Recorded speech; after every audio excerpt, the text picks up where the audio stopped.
vai logo começando, né? Para não atrasar. Então, Pedro Armengol, Raimundo, Normando, cadê Normando, que dirige essa mesa? Está dormindo debaixo dos paus. Oh, das árvores. Das árvores, gente. Vocês entendem tudo errado. Das árvores. Bora, gente, das árvores. Vocês querem entender tudo errado. Vocês não entendem tudo direito. Vamos lá, gente. Raimundo, vai dar.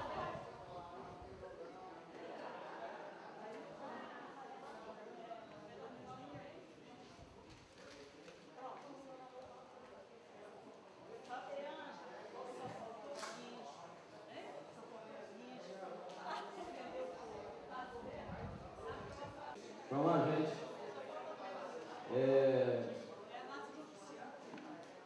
Vocês veem a pasta de vocês aí, dados de conjuntura.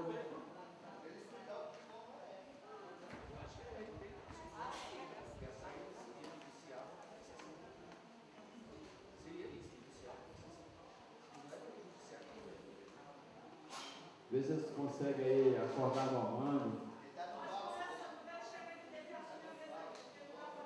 Tá, mas foi o Pedro terminar de atender aqui no telefone para a gente começar. Nós começando o pessoal não ter pressão.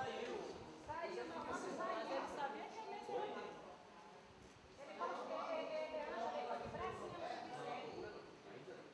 Mas aí não pode esperar, né? A mesa é dele, a gente vai.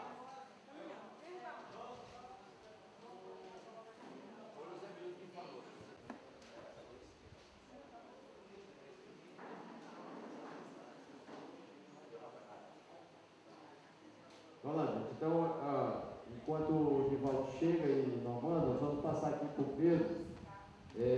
O tema agora está de análise de conjuntura, né? Então, vamos lá, Pedro. Pega aí as ferramentas aí, mãos à obra.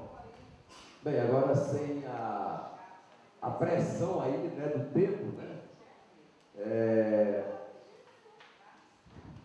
Vamos aqui inicialmente, aqui em termos de dinâmica aqui da gente trabalhar. Vou tentar para vocês aqui passar algumas questões gerais, né, algumas situações gerais que têm reflexo sobre a nossa situação enquanto servidor público, enquanto serviço público também, né? E depois, aqui no final do debate, naturalmente a gente vai entrando aí pelas questões mais específicas, né, inclusive sobre as questões das greves que estão acontecendo aí hoje no serviço público, das possibilidades ou não possibilidades, das perspectivas, né? Enfim, o nosso objetivo aqui é que a gente, né, não que a gente vá resolver todos os problemas aqui hoje, mas que a gente tenha aqui ao menos, né, bora dizer, uma leitura de qual é o mundo que a gente está vivendo, né, enquanto servidor público, né, e o patamar de dificuldades que a gente tem aí, os desafios que estão colocados para a gente, né. E para não desanimar ninguém, né, bora aqui trabalhar com aquele sentimento de Marx, aquele grande pensador político, né, de que a gente deve fazer as análises pessimistas para a gente poder construir ações otimistas, né? Mas, evidentemente, que temos de ter uma leitura de qual é a realidade que nós vivemos hoje no Brasil, enquanto servidor público e enquanto serviço público. E aí, até para ajudar aqui, né, a gente está ficando moderno com esse negócio agora de data show, né, de slide, etc., né? Deixa eu descer aqui, aí fica melhor. A gente queria pautar aqui justamente no título aí, as políticas de governo e os desafios para os servidores de 2007. E as políticas de governo, né, a gente queria passar aqui para vocês, assim, a nível de exposição, 4 grandes eixos de políticas que têm tudo a ver com a nossa vida, né, que estão, inclusive, na agenda política do país. Um foi o orçamento aprovado para 2007. 2, o programa de aceleração do crescimento, que foi anunciado em janeiro de 2007, né? Tem tudo a ver com a gente. 3, a discussão de regulamentação da greve dos servidores públicos, né? Também é uma agenda que foi pautada pelo governo. E como ponto 4, eu diria, a discussão, inclusive, de processo de negociação com o governo. Como é que está isso, né? Eu sei que tem uma série de expectativas que estão colocadas aí no ar em relação à mesa de negociação, à mesa nacional, à mesa setorial, e evidentemente que esses são processos que hoje têm uma série de problemas. É por isso que inclusive não tem negociação, porque tem problema no processo, né? Mas começando aqui, vamos passando aí, está passando aí? Bem, o orçamento da União aprovado para 2007, né? Considerando as políticas macroeconômicas do governo passado e desse governo, e infelizmente não tem muita diferença, sempre essa discussão do orçamento da União, da aprovação do orçamento, sempre foi uma discussão que eu simbolizo com aquela coisa do cobertor curto. Quando você cobre os pés, descobre a cabeça, e quando cobre a cabeça, descobre os pés. O orçamento da União, né, principalmente no que diz respeito a despesas no serviço público, né, nos últimos 12 anos, sempre não tem dinheiro. Sempre não tem dinheiro. Evidentemente que não tem dinheiro porque as prioridades de gasto dos governos, em termos de política macroeconômica, não são em termos de investimento público. São prioridades de políticas de juros, né, de manutenção de altas taxas de juros, né, como continua uma das maiores do mundo. Isso leva um monte de dinheiro, né, porque para manter, inclusive, os capitais internacionais especulativos, tem que garantir uma alta taxa de juros, né. Essa alta taxa de juros, inclusive, diminui o crescimento do país, né, diminui, inclusive, parte da arrecadação do país, né. Quer dizer, tem um efeito negativo nas contas. Sempre, todo ano, né, quando começa esse debate de orçamento, se coloca a cunha, né, no bom sentido aqui, do salário mínimo, né, dizer, bem, se tirar pode até aumentar aqui as despesas para a área A ou a área B, mas tem que tirar do salário mínimo, né? Aí, politicamente, todo mundo sabe que nós não vamos para a rua, pegar o microfone e dizer, não, diminui o salário mínimo para dar aumento para a gente, né? Isso seria uma loucura, não seria correto e seria um suicídio político nosso, fazer esse tipo de manifestação, né?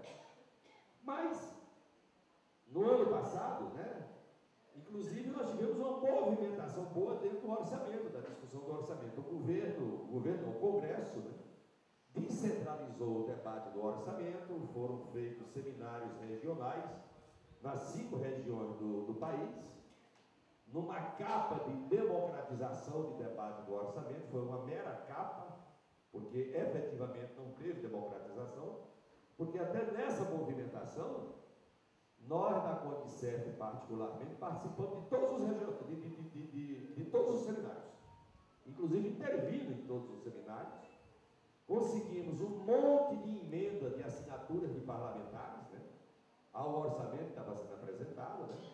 Quer dizer, o nosso problema não foi falta de deputado para assinar emenda, nós tínhamos deputado demais para assinar emenda para a gente, né, que garantia minimamente, né, aqueles acordos que o governo tinha feito com as várias categorias nos anos de 2005 e 2006, a gente resolveu esses impactos financeiros para 2008, que dava em torno de 14,89 bilhões, né, de reais, para uma folha hoje aí de 128 bilhões. Bem, conseguimos as emendas em todos esses seminários, foram apresentadas, mas no final o governo tem a hegemonia dentro do Congresso Nacional, ele aprova o que quer dentro do Congresso Nacional, essa é a grande realidade.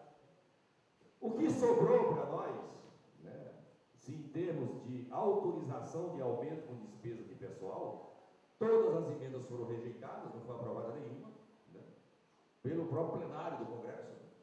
Inclusive, essa discussão de relação com os parlamentares é uma discussão que eu, particularmente, dentro da CONDICEF hoje, tenho muito conflito em relação a ela, porque a gente conversa com os caras garantem tudo para a gente, garantem tudo, assinam emenda para a gente, assinam, mas quando chega no plenário, simplesmente votam contra. Eu digo, olha, eu estou com conflito com essa relação, porque eu dou um exemplo saindo desse debate aqui, só um pouquinho, né, aquela emenda, a medida provisória 301, que garantiu a essas merrecas aí para a Seguridade Social, para a PGPE e tal, que veio com um monte de problema. Aí conseguimos uma tal de uma emenda, um remendão, só que o remendão veio com mais problema ainda. Aí fomos para dentro do Congresso Nacional, peregrinamos aquilo ali, conseguimos 80 e tantas emendas assinadas por deputado. Quando chegou no plenário, foram acatadas 2. de um universo de 80 e poucas emendas, e duas que não tinha nada a ver, que não mudava nada. Bem, é um elemento político que eu quero socializar com vocês, essa relação com os parlamentares. Aí eu digo que todos os partidos, independente de qual cor ideológica, né, e que os caras acertam uma coisa com a gente, quando chega no plenário, votam diferente. Né? Inclusive, aqueles que assinam emenda, né, garantindo alguma coisa que a gente está entendendo. Mas sai daí. O que foi aprovado em termos de autorização de despesa com o pessoal, porque o orçamento é uma peça autorizativa, foi em torno de 2 bilhões de reais, 2 bilhões e 66 bilhões. Bem, isso para uma folha de 128 bi, é insignificante esse valor. Isso dá mal, talvez, se der, nem dá, para cobrir o chamado aumento vegetativo da folha, né, que é das progressões e promoções. Né? Quer dizer, não foi aprovado nada. Né? Do que Mas isso para nós, até porque esses 2 bilhões também, essa autorização de 2 bilhões, ela é fictícia. Que na verdade ela só é um mesmo. É só 1 bilhão. Porque em torno de 908 milhões já estavam garantidos lá na MP 301, na 304, na Lei 11.302, essas merreques que teve aí, acordos de parcelamento de 47 e tal. Quer dizer, de dinheiro novo mesmo autorizado estava em torno de 1 bilhão. Quer dizer, isso aí já demonstra o nosso patamar de dificuldade. Mais ou menos até o início de janeiro, antes do dia 22 de janeiro, para nós também não é uma preocupação tão grande, porque as nossas leis orçamentárias, elas não são tão inflexíveis.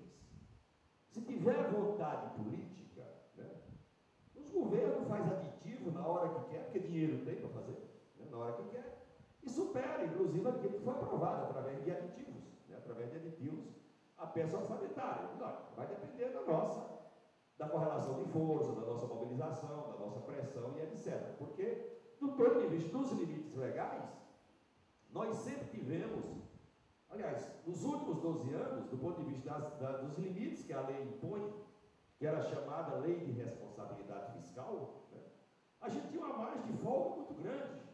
Aliás, vocês vão ver em alguns gráficos que eu vou apresentar aqui para vocês, que essa participação nossa na receita, ela vem diminuindo. Quer dizer, está se diminuindo as despesas com o pessoal do Brasil. Apesar de nominalmente aumentar, mas em relação tanto ao PIB como em relação à receita, as despesas com o pessoal vem diminuindo. Inclusive até para rebatermos os discursos que está tendo um grande aumento de despesa com o pessoal, que esse é o problema do Brasil. Isso não é verdadeiro, esse discurso dos setores conservadores. Porque o que vem acontecendo no Brasil é uma diminuição de despesa com o pessoal. E a gente estava muito confortável, sempre, porque o limite da lei de responsabilidade fiscal para a União é que pode ser gasto até 50% das receitas correntes livres com o pessoal, com o servidor. O último dado aí, eu acho que eu não vou me enganar, está em torno de 27%. Quer dizer, há uma folga, né, bem grande. Se houver vontade política, se houver mobilização dos servidores e tal, tem margem, quer dizer, a lei não vai impedir. Vai depender da vontade política, da decisão política de governo. Né? Mas, pode passar. No início de... pode passar. Isso aí é o que eu disse, dinheiro novo mesmo que tem de autorizado, o orçamento é em torno de 1 milhão e 150 e pouco. Bem, as demandas em torno de 14,89 bilhões. Deixa eu só desligar isso aqui, por favor, senão não tem página não, viu? Então, o que foi aprovado ficou muito longe das demandas que estavam colocadas. E quando a gente coloca esses 14,89 bilhões, não é coisa nova não, isso são acordos que o governo já tinha feito e que não cumpriu uma série de acordos, né? E que a gente estava tentando garantir, ao menos do ponto de vista de orçamento, para que fosse superado ao menos essa parte, da parte financeira e orçamentária. Mas veio o início de janeiro e veio o lançamento do Programa de Aceleração do Crescimento, que criou um grande frisson na sociedade brasileira, teve uma repercussão extremamente positiva na sociedade brasileira, né? E tinha de ter, né? Porque todo mundo quer o crescimento do país.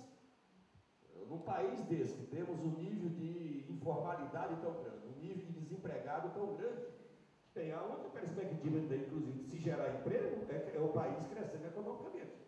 E que criou um grande frisson, teve um impacto muito positivo na sociedade, e tinha de ter, inclusive as pesquisas de opinião pública em relação ao governo dispararam para cima, né? Tal. Só que esse programa, eu já vou adiantar que não temos posição contrária a ele, ao PAC, né? Porque seria um suicídio para nós ser contra ao crescimento do país, né?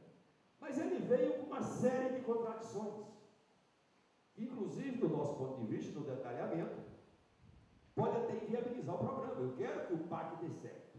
Mas são tantas as contradições que vêm em algumas medidas dele, que eu tenho dúvida se o PAC vai dar certo. Eu queria até que ele desse certo, né? Primeiro a gente entendeu o que é o PAC, né? Porque passou até como um grande programa do governo Lula, né? O PAC. E nós não entendemos o PAC, né, como um plano de desenvolvimento do país. Ele não é um plano de desenvolvimento do país, né? Dado o seu caráter restrito a um conjunto de medidas que não contemplam a articulação de diversas áreas, como, por exemplo, educação, saúde, tecnologia e reforma agrária.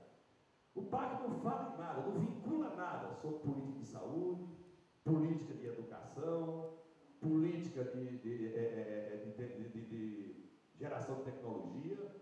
Quer dizer, ele não tem nada a ver com as políticas públicas que, do nosso ponto de vista, são básicas e que precisam melhorar nesse país. O PAC também não deve ser confundido como um programa de governo, nem como um programa de desenvolvimento, nem como um programa de governo, né? Pois a ação governamental é mais ampla do que ele, né? A ação de governo é mais ampla que o PAC, através das políticas públicas implementadas por diversos ministérios, órgãos públicos e empresas. Não tem essa vinculação. Ele é muito restrito. Pode passar, né? O que é o PAC, né? A isso, né? Que é um conjunto articulado de medidas da área econômica, meramente econômica, né? Através das quais o governo estabelece metas para o crescimento de 5% ao ano. Tem uma meta aí para ser hoje, está em torno de 3, 3,5, 2, pouco. O governo quer chegar a 5% ao ano de crescimento, o que é extremamente positivo, se chegar. E temos dúvidas se vai chegar pelas contradições. Para que essas metas sejam atingidas, propõe-se um conjunto de medidas que visam enfrentar os pontos identificados como de estrangulamento do crescimento. Pode passar. Então o governo fez o diagnóstico dele, e em alguns pontos nós concordamos com esse diagnóstico, né? E por que o Brasil não cresce há muito tempo economicamente? Ou cresce timidamente, né, economicamente? E um dos diagnósticos do governo é de que há uma insuficiência de infraestrutura, principalmente em energia e transporte. O que concordo. Realmente há uma insuficiência de infraestrutura, né? E que não há crescimento econômico, que é um baixo nível de crédito e recursos para o financiamento dos investimentos. Também concordamos com esse diagnóstico, né? Que há um baixo nível de crédito, né? E o outro diagnóstico é que aspectos regulatórios, fiscais e tributários precisam ser feitos, né, para que se tenha crescimento econômico. Aí discordamos com esse diagnóstico, porque aí o que está dizendo é que precisa arrochar, né, em termos de diminuir a capacidade de investimento público para que o país cresça. Aí discordamos desse diagnóstico. Mas vamos para frente. Bem, o PAC tem 4 grandes áreas de atuação, para a gente entender um pouco esse bicho aí, que tanto se fala, né, que tanto tal. Tem a área de investimento, né, que é a obras de infraestrutura, estradas, postos, energia, saneamento básico e habitação, terão suas verbas blindadas de futuros cortes no orçamento. Quer dizer que consideramos uma medida positiva dentro desse programa, né? Porque o grande problema hoje do Brasil, do ponto de vista de política macroeconômica, né, não é a questão orçamentária. Porque mesmo sendo pouco que se destina para o setor público, nem tudo aquilo, quando eu falo setor público, é investimento, pessoal, tudo, nem tudo aquilo que se aprova é executado. A média de execução do orçamento dos últimos 4 anos tem sido em torno de 50%. Quer dizer, eu apuro isso, que posso gastar com estrada 5 bilhões, só executei 2,5 no final do ano. Só a metade é executada. Por quê? Porque tem uma política macroeconômica que ela é baseada na taxa de câmbio e na política fiscal, né, que se qualquer instabilidade nessa política, o que é que o governo faz? Eu vou em corto do investimento público. Inventaram uma palavra bonita para mim e outros que não são economistas, né, que se chama contingenciamento, né? E 3 em 3 meses, o governo faz uma avaliação da política macroeconômica que precisa contingenciar a despesa. Bem, isso no português popular é cortar dinheiro do investimento público. É eu ter lá 10 bilhões para gastar em estrada, eu digo, não, agora só posso gastar 8. Daqui a 3 meses, deu probleminha aí na política macroeconômica, eu vou cortar dos 8, eu corto mais 4. Na verdade, o que está sendo executado nos últimos 4 anos é em torno da metade. O orçamento é aprovado com um tanto para investimento público, e no final do exercício do ano seguinte, que o orçamento é aprovado de um ano para o outro, só é aplicado a metade. Mesmo aquele que tem sido aprovado tem sido pouco. Então, esse blindamento de recursos para essas áreas, eu acho que é uma medida positiva. Eu queria que fosse blindada para tudo. Né? Para tudo. E fosse investimento público, ia ser blindado. Né? Mas, já que nem tudo que a gente deseja a gente consegue, ao menos blindando isso aí, eu não vejo como uma coisa negativa. De que desses recursos aí, para essas áreas, não pode ser mais contingenciado. O que for aprovado tem que ser aplicado. Né? Existe uma estimativa de aplicação até razoável, em torno de 500 bilhões nos próximos 10 anos. Né? Empreendimentos listados no projeto piloto de investimento, PPI, passarão de 0,2% para 0,5% do PIB. Também é uma boa medida, né? Porque isso sai, nós temos um PIB de 1 trilhão e 500 bilhões hoje, sai de em torno aí de 3 bilhões para em torno de 6 bilhões, né, ou mais, né, de recursos que saem para o PPI. Total exoneração de tributos em 2007 para incentivar a iniciativa privada a ampliar as plantas de produção, que chegará a 6 bilhões. Isso aqui é o que nós chamamos da desoneração do capital, ou alívio de impostos, depois nós vamos detalhar um pouco mais na frente, né? Pode deixar aí, pode parar aí mesmo, né?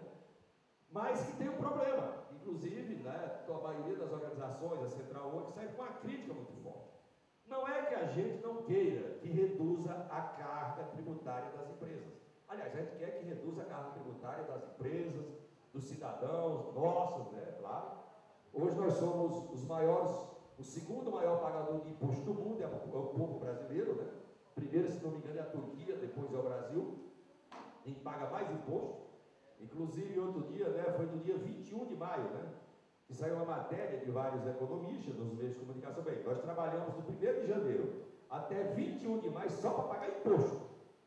É o que nós pagamos de imposto por ano. 4 meses e mais de meio, praticamente 5 meses do que nós trabalhamos, todo trabalhador brasileiro é só para pagar imposto. Quer dizer, a gente começa a receber salário mínimo a partir de junho, né? Porque o 5 meses é só para pagar imposto de tudo que você consome por aí. Né?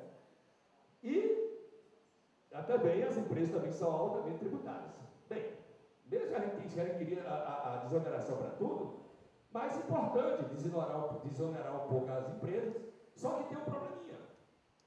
Nas leis, que são uma série de leis que foram encaminhadas, medidas provisórias, que institucionalizam o PAC, não tem nada que garanta que essas empresas vão investir, esses recursos vai ser aliviado delas, que elas vão deixar de pagar para o governo, em geração de novos postos de trabalho. Bem, sem nenhum maniqueísmo aqui, ou preconceito contra o empresário, né? Nós vivemos num país capitalista, e os empresários existem e vão existir, mas as experiências, né, a história do nosso país, bem, se o empresário não tiver, ele tendo a pressão da lei, ele já não cumpre muito, quanto mais sem pressão da lei. Porque o objetivo do governo é aliviar as empresas de impostos para que elas gerem novos postos de trabalho. Só que tem um problema, isso não está na lei. Isso está na palavra. E, além do Estado ter de se reger pela lei, também não há, eu não tenho essa relação de confiabilidade dos empresários brasileiros, de que essa desoneração para eles vão gerar novos postos de trabalho. Eu acho que a tendência é eles aumentarem o lucro deles, do que gerar novos postos de trabalho. Então, é um elemento que veio positivo no sentido de dessa perspectiva, mas que não garantiu isso na lei. Né? Bem, o FGTS destinará 5 bilhões para o Fundo de Investimento em Infraestrutura e trabalhadores poderão investir no novo fundo. Esse é um debate que, inclusive, tem polêmica entre nós, trabalhadores. Quando eu digo entre nós, esses que estão aqui, do Brasil como um todo e das organizações. Nós temos várias vertentes de pensamento. Né? Uns já saíram atirando, né? Olha, isso é roubar o dinheiro do trabalhador, é meter a mão no dinheiro do trabalhador para jogar, tarará, tarará. Bem, eu tenho uma posição mais de reflexão sobre essa discussão, né? Porque, primeiro, que o que está na lei é que esses recursos não são os recursos das contas vinculadas dos trabalhadores. Aquela continha que cada trabalhador tem do fundo de garantia. É do fundo, da sobra do fundo, que tem muita sobra, né? Hoje é um fundo de garantia que tem um montante de recursos considerável, né? E aí, ó, a pergunta que eu faço sempre é o seguinte: bem, essa sobra do fundo de garantia